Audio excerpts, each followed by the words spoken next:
Facebook overlay tool ang ating pag-uusapan. Coming right up. You're watching Allen Online TV, the place to be if you want to build your online brand, business, and be your own boss. Now your host, Allen and Leon. Hi, si Allen De Leon to and welcome to Allen Online TV. Ngayon, kung first time mo dito sa YouTube channel na to and you would like to learn YouTube strategies to grow your online brand, online business, and be your own boss, then subscribe now and click that bell notification so you won't miss any of our video tips, tricks, and tutorials.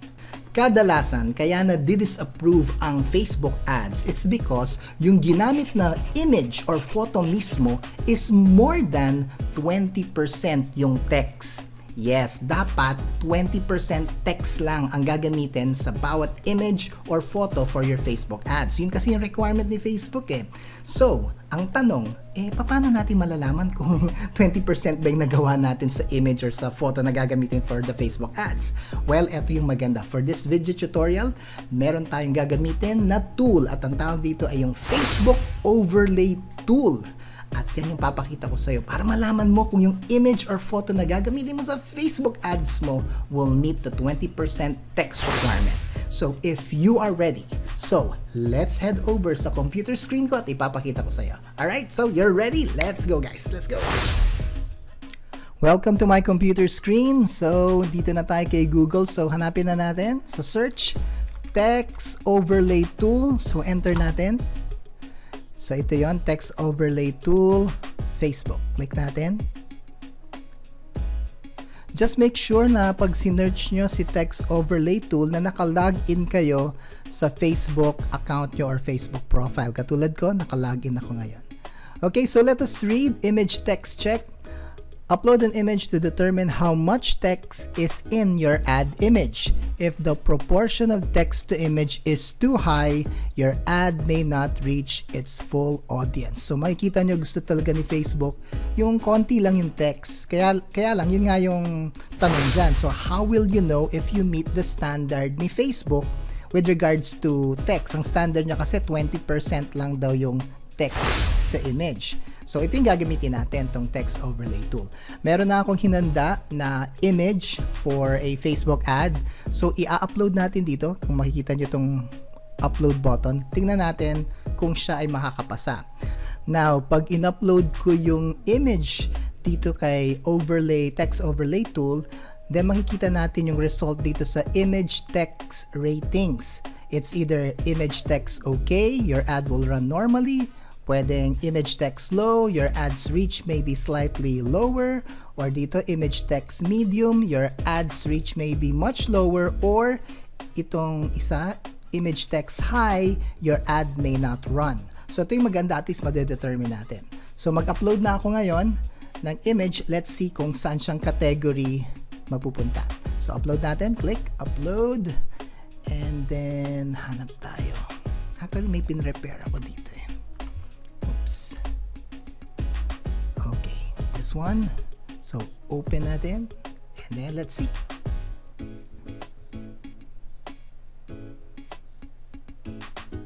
Aha, there it is.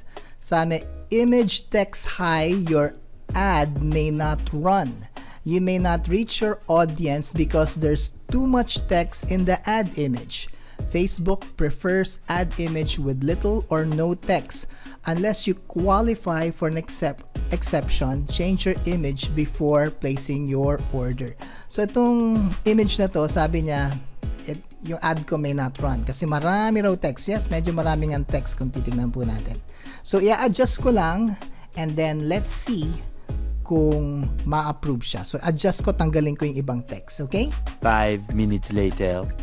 Okay, so na-adjust ko na. So upload natin ngayon ulit yung adjusted na version 2 na natin to. Open. Let's see kung papasa siya. Aha, there you go. Image text medium na. So nag-improve. Kanina very high, ngayon nag-improve. Sabi, your ads reach may be much lower. Your ad reach may be much lower than usual because there's too much text in the ad image. Okay, Facebook prefers ad image with little or no text. Consider changing your image before placing your order. So, para kay Facebook, marami pa rin. So, kanina high, ngayon medium. So, we need to adjust again. So, sige, adjust siguro. Kasi nga, dito tinanggal lang naman natin yung iba. So, sige, tanggalin pa natin yung ibang text. Okay, so mag-version 3 tayo. A few minutes later. Okay, so upload na natin ang ating version 3. Let's see what happens. Version 3. There you go. I hope pumasa na. Sabi, image text low. Your ads reach may be slightly lower. You may reach fewer people because there's too much text in the ad image. As usual, Facebook prefers ad image with little or no text. Consider changing your image before placing your order. So makikita nyo guys, so ito yung una, very high. And then medium, tinanggal natin ibang text. Ito, tinanggal ko na ngayon sa ilalim. Oh. So ayaw pa rin ni Facebook. Okay, sige. Sige, adjust pa natin to. Ganyan dapat. Hanggang sa makuha natin. Hanggang sa pumasa tayo. Dapat ito yung goal natin. Yung image text, okay. Your ad will run normally. So, nakakatatlong palit na tayo ng image natin. So, adjust natin pa hanggang sa makuha natin yung approval ni Facebook. So, adjust muna natin. 1 minute, 37 seconds later. Okay, so adjusted na natin ang ating 4th version ng ating image. So, upload ko na.